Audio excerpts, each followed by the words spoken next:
UFC 204 is coming up. It's going to be on October 8th at the Manchester Arena in Manchester, England. It is headlined by the UFC Middleweight Championship title fight.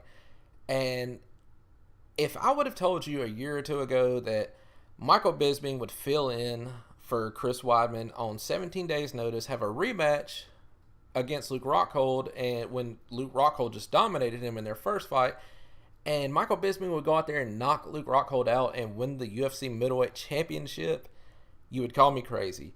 If I told you at that same time that a 46-year-old Dan Henderson was going to be his first title defense, you would ask for a hit of what I was smoking, because that is just insane.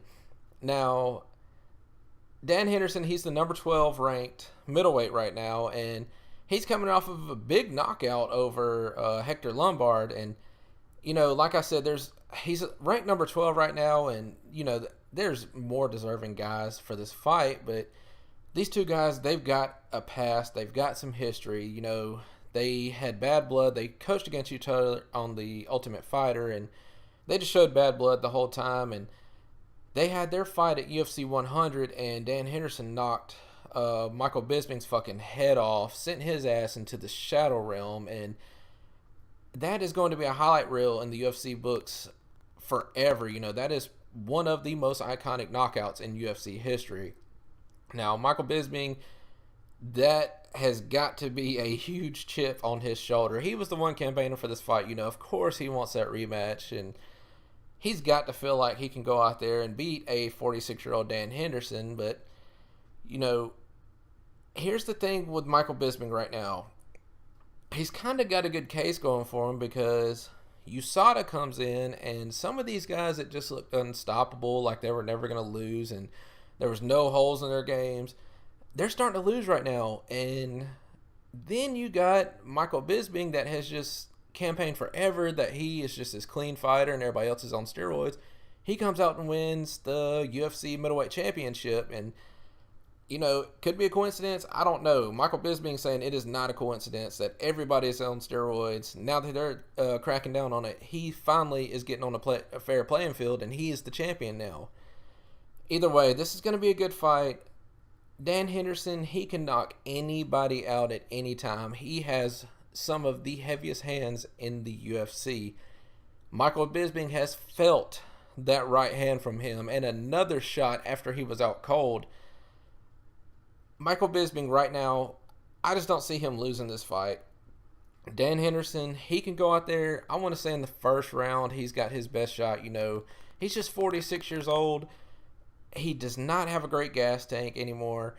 He doesn't use his wrestling like he used to anymore, and he just goes out there and he kind of just loads up on that right hand and just tries to throw every punch he throws, you know, with bad intentions. He doesn't use too many setup strikes. He just throws a huge shot just trying to knock your head off. You know, sometimes it works, sometimes it don't, but I think Michael Bisping just learned from before that, you know, he was circling to his left into that right hand. I just think Michael Bisping, he learned so much in that first fight. You know, he's come such a long way. He's the champion now. I just see him you know, he's going to have a very good game plan coming into this fight.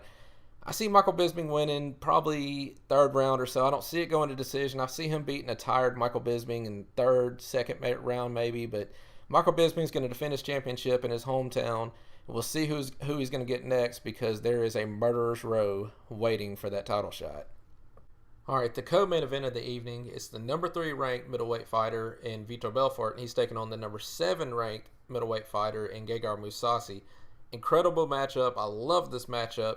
Gegard Mousasi is saying that we should have had this matchup years ago, but Vitor Belfort's been ducking him for many years, but I don't know any truth behind that. Either way, we're finally getting the matchup.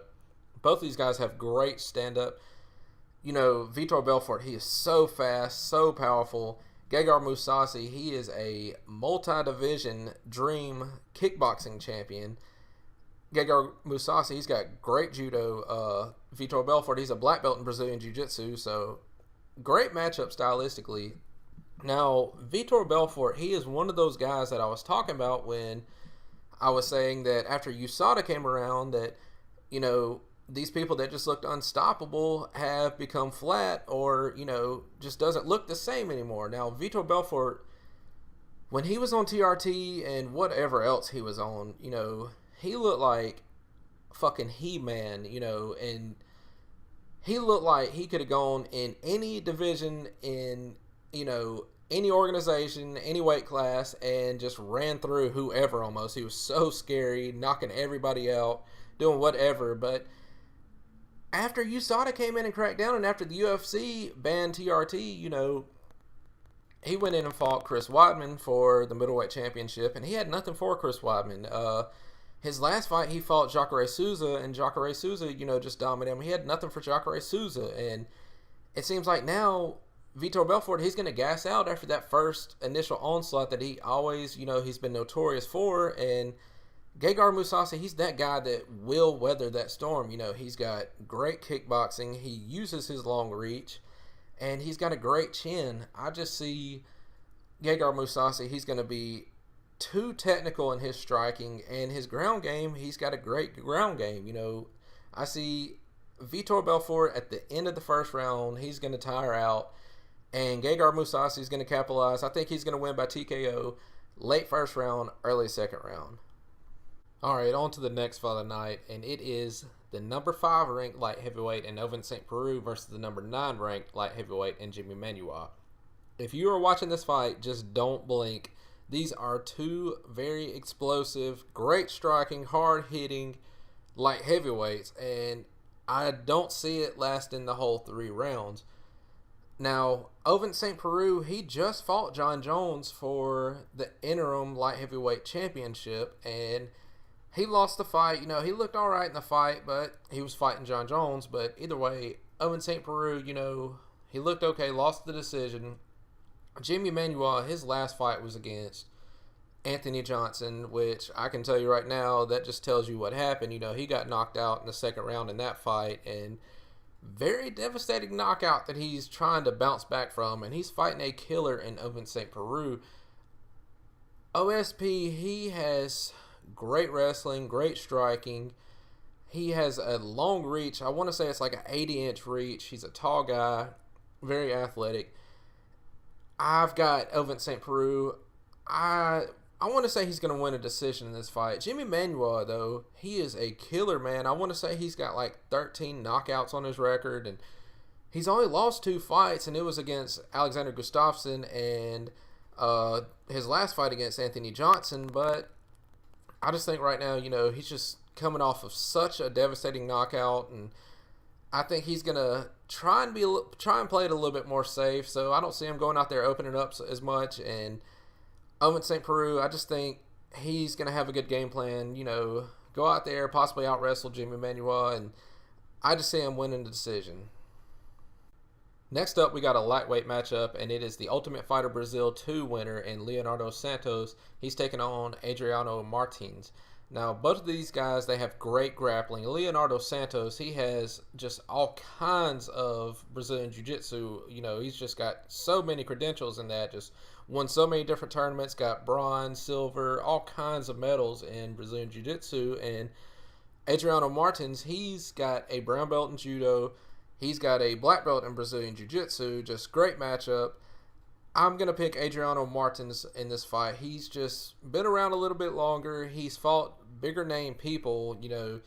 He hasn't lost since he lost to a head kick knockout by Donald Cerrone. And Leonardo Santos, he hasn't lost since 2009. But, he fought Norman Park in the UFC, and they considered it a draw, but that was only after they deducted a point from Norman Park. So, he should have lost that fight if there wasn't that point deduction. But I'm going to pick Adriano Martins to win this fight.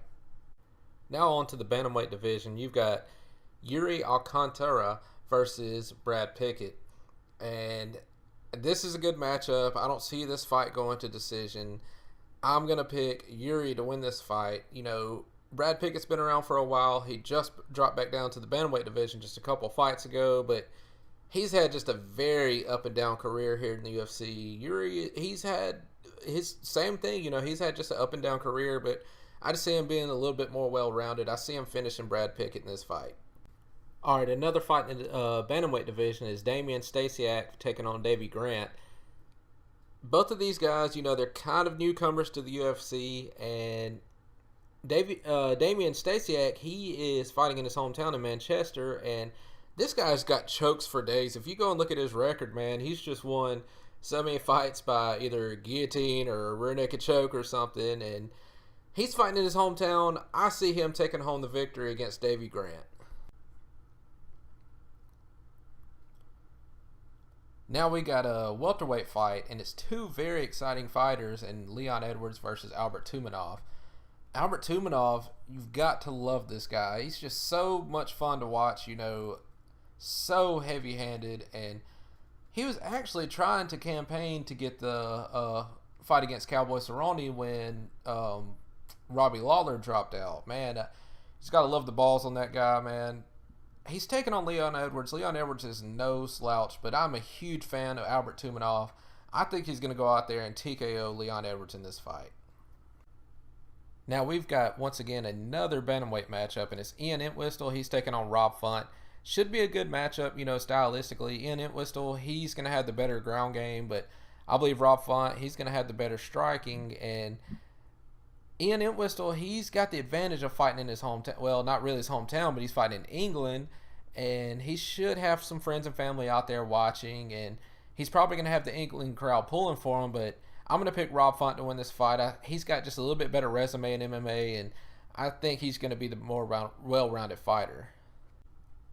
All right, now the last fight I want to talk about is two up-and-coming prospects in the featherweight division, and it's Mirsad Bektic. He is ranked number 15 in the featherweight division. He's taking on Arnold Allen, and Mirsad Bektic, he used to be considered the number one prospect fighting outside of the UFC. Now he's in there. He's still undefeated in the UFC, and now he's ranked number 15 in the UFC.